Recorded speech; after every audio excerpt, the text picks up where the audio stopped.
Well, ladies and gentlemen, boys and girls, we are back once again for another episode of the weekly win streak. Back here on this fine Monday for y'all.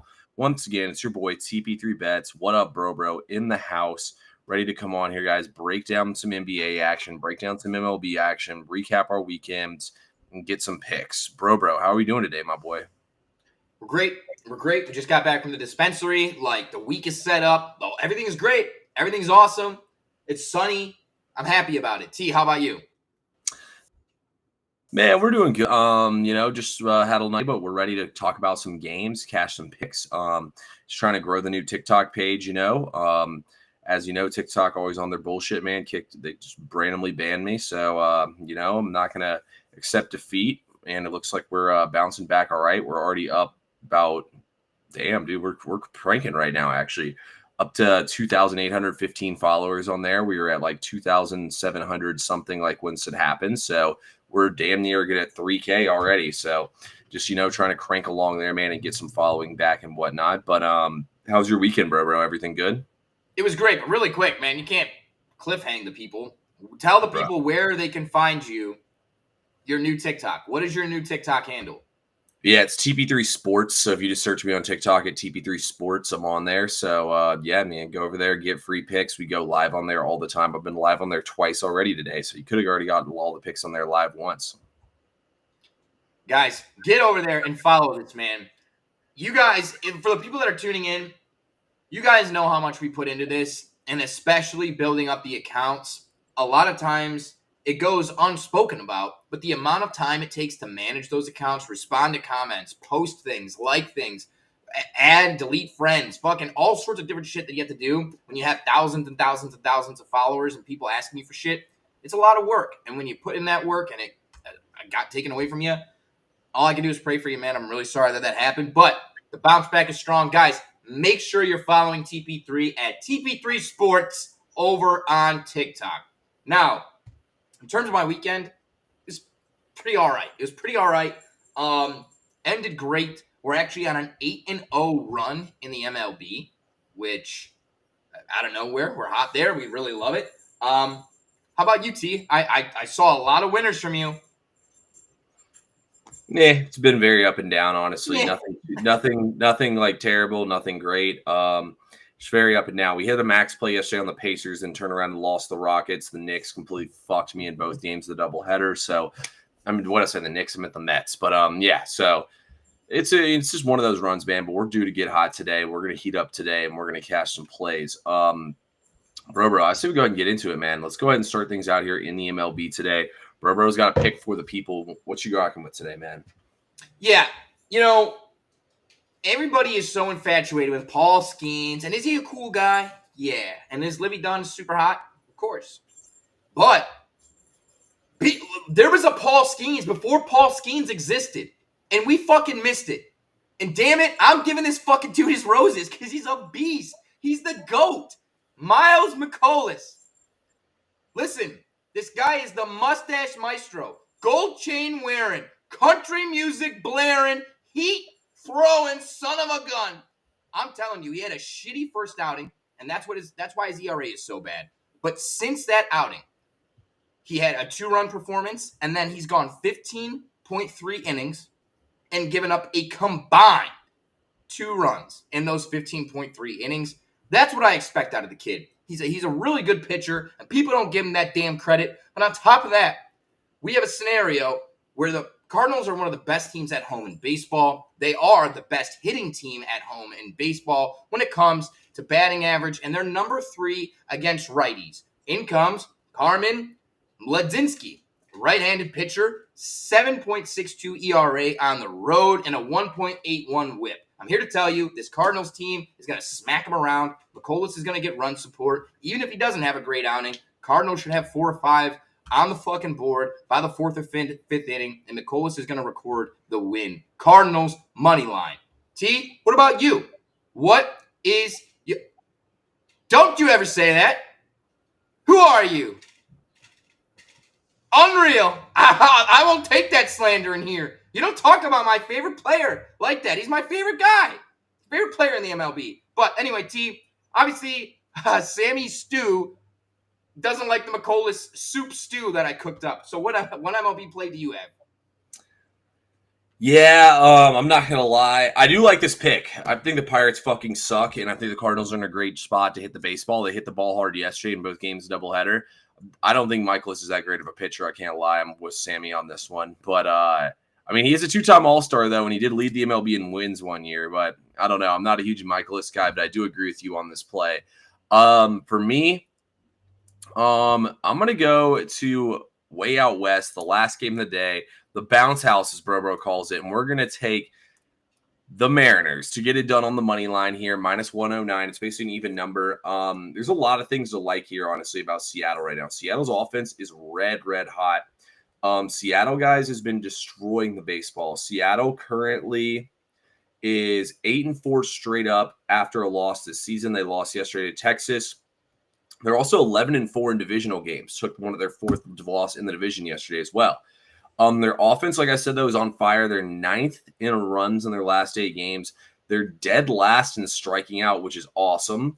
They're 6th in batting average as well. So this offense is pretty dialed in right now. Luis Severino, Bro said it to me before we even came on air, struggles at the bounce house, a 5.11 ERA. And look, I'm not saying travel spots are everything. Like, I think sometimes travel spots are over-factored in handicaps and stuff.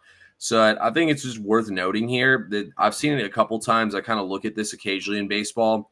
So the A's just finished playing the Miami Marlins. The flight from Miami back to Sacramento is one of the farthest flights in America. Obviously, the only higher flight or worse flights you can take is ones that are higher up in California. If you flew to Oregon, or if you flew to what's it called, or if you flew to Seattle to go play the game. So this is one of the longest flights in all of America. It's about a 6-hour flight. That's never fun. So I think it's a good spot for Seattle after they were crammed in that plane all day. The flight to Sacramento from Dallas ain't that bad. So. No, yeah, I agree. Severino's garbage at home. 5.11 ERA, as you mentioned. Also, Mariners are one of the hottest teams in baseball right now. They're 3rd best hitting on the road. So that definitely works in your favor as well. I really like that play. Anything else in the MLB that you wanted to touch on? You wanted to glaze over? Let's see here. The White Sox suck, and they play the Royals tonight, so there's that. Actually, just kidding. The White Sox actually have a win right now. Let's see. Anything else in the MLB worth talking about? I think this Dodgers game is pretty interesting. I mean, it looks okay. So the Dodgers switched pitchers. I've never heard of this draw. I know they're throwing a bullpen game. And the Marlins, on the other hand, if Sandy Alcantara's out there, I looked at his numbers. Sandy hasn't been that bad at home. A lot of his bad starts have been on the road, so maybe there's something to that. The Dodgers did just light him up, though, in his last start. I believe he gave up 8 earned in 2 innings against them. They call it the Sunday night fade. The team who comes off Sunday night baseball is to travel. Those teams are 0-4 straight up so far this season. That would be the Los Angeles Dodgers today, so there's something to that. I mean, I don't hate the over here. I mean, the Marlins do it lefties well. This guy pitching's a lefty. I think the over is an interesting look in this game. I passed this game altogether, but I'm not betting the Marlins against the Dodgers. What about you? Yeah, I mean, that's actually an interesting game. I do have a play in that game in the VIP, so I agree with a lot of the stuff that you say in terms of runs and total and everything like that. The only game, I mean, we kind of touched on, I kind of like the over in the Seattle A's game as well. I think there's going to be runs there. I mean, I think it's interesting that with the Yankees-Padres game it's an interesting game. I think one of the things that I really liked about that I really focused on in the cap, one way or the other, is you look at Nick Pivetta. He's been really good this year for the Padres, but last year he was on the Red Sox. The Yankees have seen a lot of him. They actually lit him up last year. And the Padres are only 8-7 on the road. Yankees are 11-7 at home, and we get them at a really good price because they've lost 2 in a row. I think I like the spot for the Yankees in this situation. What say you? Bro's backing me into a corner right now. I'm on the Padres here today, man. I Correct me if I'm wrong, but I'm pretty sure Pivetta didn't see the Yankees last year. You may or may not be right. All I did was look at Yeah, he didn't see that. Yeah, he didn't see them last year. He did pitch last year on the Red Sox. Now, we've seen this Padres team in the past fix pitchers who go out there and play for them. Look at Musgrove. Musgrove was like a career 4 ERA, went to the Padres. A dude, I think he won Cy Young, or he was damn near close to it. I mean, the Padres bats are starting to wake up. They were all the way in dead last in the MLB in batting average. I think they were like 27th or something like that, which I consider dead last because I don't consider the White Sox, Angels, or the help me out, who's the other joke team, the Rockies, real baseball teams. So after those teams, they were the worst team. And now they're all the way to 10th in batting average. They don't strike out. They're second to last in Ks. Only Seattle's striking out less than them right now. And if you look at the Yankees are fifth in strikeouts, and the Yankees are also season long, and the Yankees are also, I believe they're 9th or 10th in strikeouts in the last 8 games. So I think Pivetta can come out here and dial up his K work and get some strikeouts. I mean, Sammy, yeah, Pivetta's had a terrible career, but he switched teams here, and look what he's done since he's gone to the Padres. He's been phenomenal, and the 2023, the last 2 times he faced the Yankees, I saw he had 10 strikeouts and 8 strikeouts. So if I think he can come out here, get strikeouts, the wind's blowing in at 11 miles per hour, which should knock down some fly balls. I think that should help him keep these balls in the ballpark, and he's going to be able to crank the heat in here. Now, they probably do have a decent scouting report on him, but I think he will. Sure, he's been bad for years, but this is this year, and he's a 1.63 ERA this year. We're back in Pivetta today. I'll take him as an underdog in this game. Everybody just wants to take the Yankees because they're a favorite. Give me the dog, boys. And you know what the good news is? TP3 and Bro aren't going reverse swept today because somebody's winning this game. Exactly. We're not getting reverse swept. It's not happening. Both of us aren't, anyways. But we went 1-1 and get head-to-head yesterday. Bro was on the Cavs. I was on the Pacers. Bro was on the Cardinals. I was on the Mets. And Bro beat me in the Cardinals-Mets game, and I beat him in the Pacers-Cavs game. But he still made more money than me in that game because he hit, 5-0 on props in the game or something like that. Yeah, we were 4-0 on non-laddered props, and then we hit a Ty Jerome ladder, so that helped. Well, you didn't ladder Mitchell? I did, but it didn't hit. He got 34 points. I needed 35 plus. Fuck, I thought it was 26.5, 30, and then 35. I didn't take 30 because it was no value. It was plus 135. It's like, dude, at that point, I might as well just double up on 26.5. Like, what do you guys are not incentivizing the ladder at all. Damn, that's crazy. Yeah, it was shite value. But hey, it is what it is. Sammy, I really thought you just came onto the show to dog me. So to give a little heat on the TV3 made me feel a little bit better. I thought you were just giving me shit. I'm like, what the fuck's going on here? But it's all right. I'll take the heat. At the end of the day, Pivetta's looked the best he's ever looked. He changed teams. We saw it happen with Musgrove. We've seen the Padres do it with tons of other guys. People can say whatever they want to. We'll back the underdog in today's game. Roof, the dog. All right. Now we move to the NBA. We got 2 games. Obviously, the early game, we're on the East. The late game, we're on the West. T, why don't you tee us off for your favorite play in the early game between the Knicks and the Celtics? Bro, what do you do when you trying to jump over a fence? You jump over the fence. We're going to take the over in this game tonight. So last night, guys, I'll be honest with y'all, I didn't look at the line on this game. I was actually looking at baseball before I went to bed, and couldn't remember what the line was. I remember one of my last thoughts before I fell asleep. I was laying there in bed, and I was like, yeah, I guess I'm going to have to take the Knicks plus 9.5 tomorrow. And I was like, I'll look at the total, actually. I was like, I need to dive the total more tomorrow. I was like, I bet it's like 218.5, 219.5, which probably seems a little high. And then I was like, maybe I'll just go back with my classic Celtics team total. When I woke up this morning and saw it was 212.5, I was first wanted to log in and bet it instantly, but of course we don't do that. So I sat there and looked at it for an hour plus, and I was like, all right, the over is the play here. I'm not even going to think about this anymore. When you look at the regular season matchups between these teams, they played 4 times. One of the games went to overtime, and it went way over this total before it went to overtime. The other 3 games in that game combined totaled 233.75 points combined between all the games. The average line pregame before these games started was over 220 when they posted them out. You see a 10-point adjustment here, I think is too. I think the Celtics will enjoy to be able to actually run a little bit and play some offense. I mean, this Knicks defense is not good. He just got out of a series against an Orlando defense that wants to slow the pace down, try to stifle you. And I think the Knicks are going to try to push some pace here and not let them get set up on offense. I think everything here lines up perfectly for this game to go over the total. So my play in this game, we're going to back the over in this game at 213.5 or 212.5. What do you think? I love it. I love it. And you've gotten great movement on it. It's 213.5 now on DraftKings. I really, really like it. And honestly, our plays while we were head-to-head just a minute ago, and we'll be head-to-head in a few minutes, we're pretty much in the same wavelength here. I really like the Celtics team total. You mentioned it. I took it earlier this morning. It was at 110.5. It's now 11.5. I bought it down to 109.5 because I want to be under 110.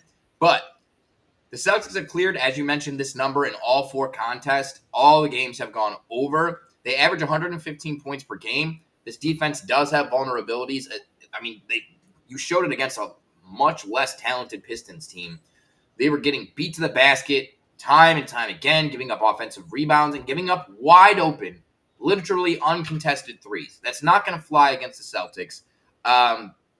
For perspective, the Pistons are 12th in points per game offensively. The Celtics are 7th in points per game offensively. They average 16.5 points per game at home this year. And as T mentioned, this total is like 8 or 9 points lower than what I thought it was going to be. I thought we were going to see 220. I mean, we've seen these totals in the 230s. And when you add, it's just, when push comes to shove, the line is way too low on both the team total and the over. My thing is, and the reason I took the team total over the over, and I still think the over hits, I just don't trust the Knicks at all. I don't trust them at all. I don't know if I trust them to put up points. I still think the over hits. I think this game could be fucking 135 to 95. Literally could be a huge blowout, but I'm too afraid to lay almost 10 points with the Celtics. See, part of me says that this game is going to be like a 120 to like 102 type game. Then I sit here and think about it more today. I haven't heard anybody say the Knicks have a chance in this game tonight. Nobody on planet Earth is giving the Knicks a chance tonight. And TP3 really wants to give them a chance, but he's just going to stay on the over here. I mean, all you hear on this media today, I'm not saying Bro said this, I'm just saying all you've heard today on media, like any talk show, Celtics in 4, this is going to be easy, blah, blah, blah. When are the Celtics going to play a real contender, blah, blah, blah. I mean, the Knicks aren't a bunch of chumps. Right now, 94% of the money is on Celtics money line, and 89% of the money is on their spread. And then on the tickets are on the money. So the money is 94% and the tickets is 89%. Spread wise is about 50-50 right now.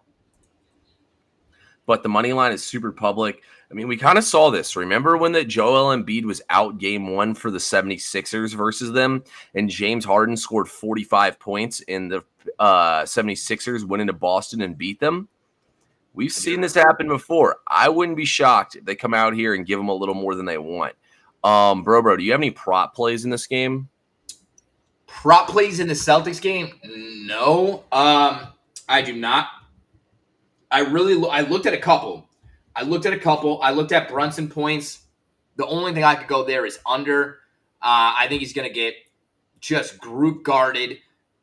Drew Holiday is one of the best perimeter defenders in the league. That's the only reason he's still in the league, because offensively he's fucking worthless. But he can still play defense with the best of them. And you have multiple guys at the point guard that you can rotate out there to defend Brunson with Derek White and Peyton Pritchard and the likes. So don't like that play. The other play that I looked at, but it's just fucking juiced. I thought I was sharp as shit. Nobody was going to be on it. I was wrong. I really like Josh Hart rebounds and assists. Okay, we like that. Yeah, the Celtics struggle rebounding the ball, especially to power forwards and small forwards. Josh Hart's all over the place. He's a menace. He's on the boards like crazy, but the number was way too high. I couldn't get behind it. I can't do 12.5. There's just no fucking way. But that said, what about you, T? Are you on a prop in this game? No props for me. I do lean towards Derek White, though, to go over 19.5 points and rebounds.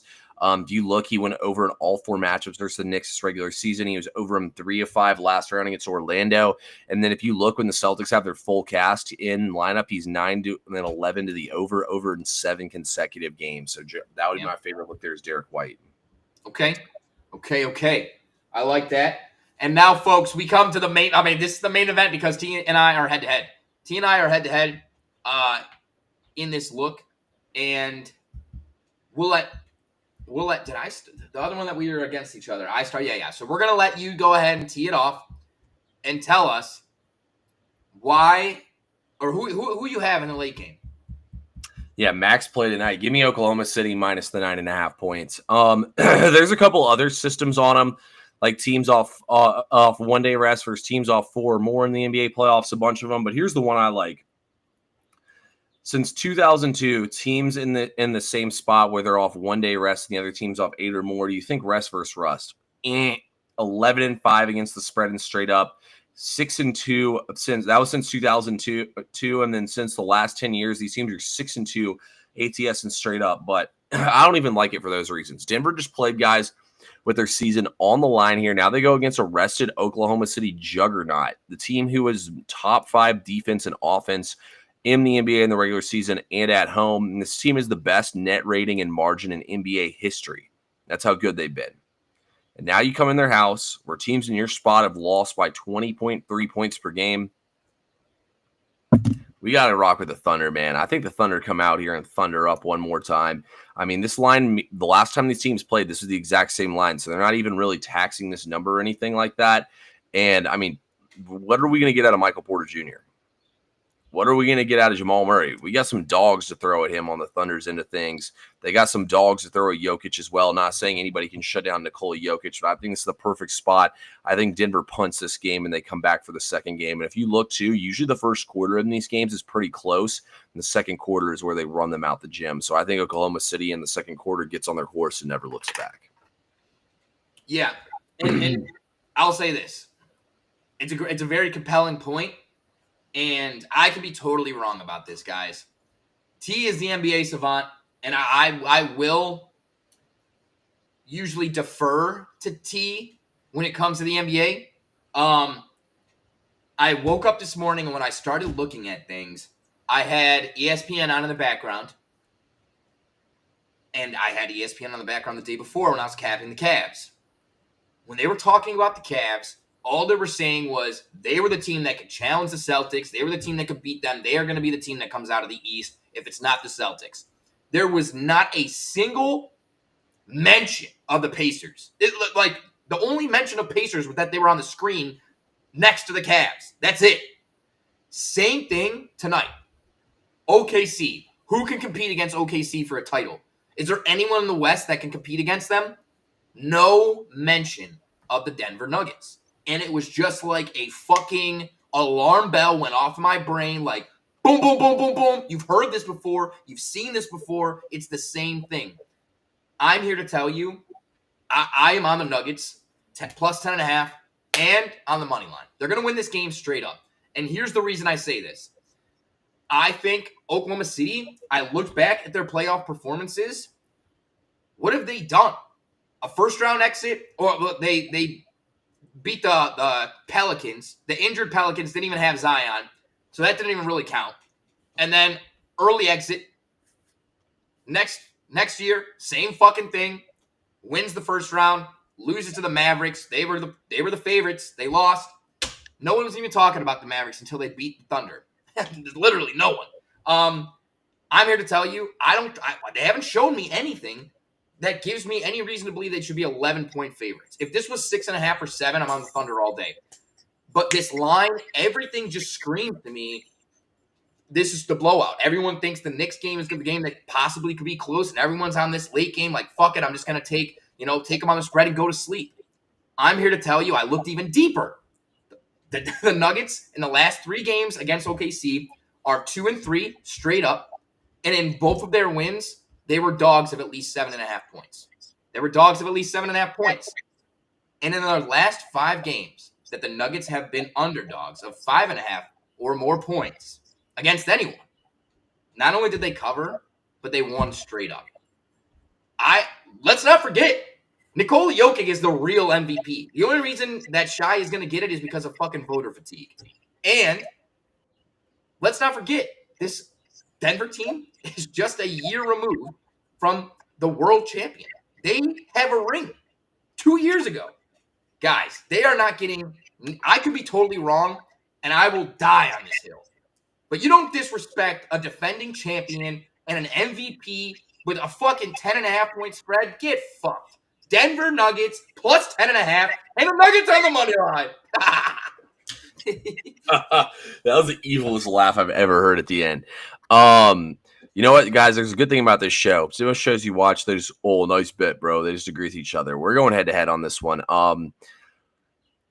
I don't know, bro. I think it's a tough turnaround, tough spot. I think you're getting in front of a moving freight train on this one. So I could well, yeah. Hey, I could be wrong too. So we'll see what happens here. But yeah, I mean, hey, one thing I will say about Denver is they do bounce back off losses. Hopefully I pick this one right and we'll get this one right and we'll be on them in game 2. So the spread will probably be even better in game 2 if this game goes how I think it goes. Bro, anything else you want to talk about, man? Prop or anything before we get up out of here? Yeah, I just want to ask you, do you have – I don't think – we talked earlier. I don't think either of us have an official prop in this game. But do you have any player prop leans or anything that you looked at? Yeah, I mean, I think this game's going to be a blowout. Let me look at something. So if I'm wrong and it's not a blowout, there is going to be a lot of value here on props because when you know it's not a blowout, typically the props are pretty short. Prop-wise here, I mean, SGA is pretty juiced up. So there's no value on him, of course. I mean, Jokic is, I think that Jamal Murray's typically been the go-to guy in the playoffs, but I feel like in order for them to stay in this game, Porter Jr. is going to have to go over 12.5 points. Yeah, I agree. I think it's going to be very interesting to see who Dort matches up with. You think he's going to be on Murray? Yeah, that's where the torture chamber is going to be. I really like that. Then I like Aaron Gordon or Michael Porter Jr. to have. I mean, Aaron Gordon played outstanding last series, man. I really like that. But honestly, go ahead. I didn't say anything. Oh, okay. I'm getting a reverb here from the mic behind me, but the speaker behind me. The prop that I looked at was Russell Westbrook over PRA. Listen, especially if Dort is going to be on Jamal Murray, they need somebody to be able to initiate the offense. They need somebody to be able to attack the basket and create and get offensive looks. Russell Westbrook has refined his offensive game. His three-point shooting is up, 7 or 8% since last year's playoffs. So, I mean, he's shooting really well in this first round. Granted, it's a small sample size, but they're finding him in the corner. They're finding him in spots to be successful. And really the thing that was the nail in the coffin for me, where I said, hey, this is something that I really want to look at.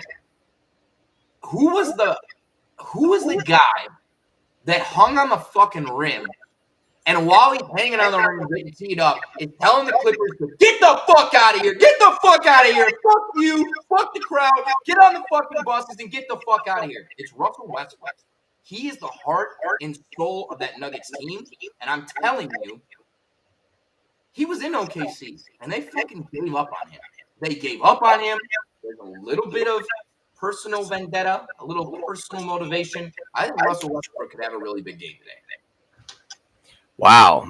Now, that's a pretty convincing handicap right there. Russ returns home, goes crazy. I like that one, bro. Okay. Thank you. Team, there we go. I'm sure it's going to be a great day of sports. What do you have for the folks at home before we get out of here? Yeah, man. We just posted 4 plays in baseball, 2 in the NBA tonight, all over on Fanbasis and SoBet. So if y'all want to go over there, use code TP3 to get on SoBet. Fanbasis, click the link in my bio. Use promo code TP3 to get 40% off your package. Bro, what about you? What you got for the people today? Yeah, I just want to say you're loved. You're more than enough. And it's going to be a good day. Things will work out for you. If they're not working out for you now, just keep going. Just keep going. Ebbs and flows. We also have plays posted in just one place, SoBet. And I don't have any neat sales or 40% off or anything like that. It's $15 a week, $45 a month. Get in there. We're 8-0 in our last 8 MLB plays. And I'm going to make it 12-0. 12-0 by the end of the night. I hope it's 11-1, but Bro probably is on his way to 12-1. All right, guys, we appreciate all y'all for stopping by here. We'll see y'all tomorrow. Let's get this fucking money, bro. Peace.